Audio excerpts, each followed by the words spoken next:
আপনাকে আমি বলে দিচ্ছি, আজকে আপনার বউকে বলে দিবেন। আপনাকে বলছে যার যার স্ত্রী আছে, ছেলেরা তোমার মায়েরাকে বলে দিবে, আম্মা যখন আপনি আমাকে বগুড়া পাঠাবেন না, তখন 20 টাকা আমাকে খুচরা করে দিয়েন তো আম্মা, আমার পকেটে 20 টাকা দিবেন। আর বলবেন আব্বু যত ফকির পাবা 5 টাকা করে 2 টাকা করে দিবা। আর আপনাকে বলছে আপনার বউকে বলে দিয়েন, এই শোনো, যখন আমি বগুড়া শহরের দিকে কোনো কাজে বের হবো, 100 টাকা তুমি আমাকে 5 টাকা 10 টাকা করে দিয়ে তো। বুঝাতে পারি না মনে হয়? কোন ফকিরকে বলবেন যে মাফ করবো, মাফ করো। ফকিরের সাথে কি অন্যায় করলেন যে মাফ করবো? এই স্বভাব পাল্টে দিতে হবে, এই স্বভাবই বাদ। এই ছেলে তুমি তোমার মাকে বলে দিবা, আম্মা আমি যখন বাজারে যাবো তখন আমাকে 20 টাকা 25 টাকা খুচরা দিয়েন তো আম্মা, আমার পকেটে খালি ফকির এসে চাই তো তুমি দিবা। আম্মা নিজে মা দিতে পারি, ঠিক আছে তুমি তোমার মাকে বলবা।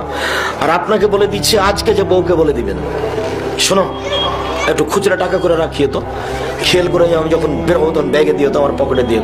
ফকির মিসকিনকে দিতে হয়। তো একজন এসে বলছেন যে ফকির মিসকিন কারোর প্রতি আমি নরম হতে পারি না।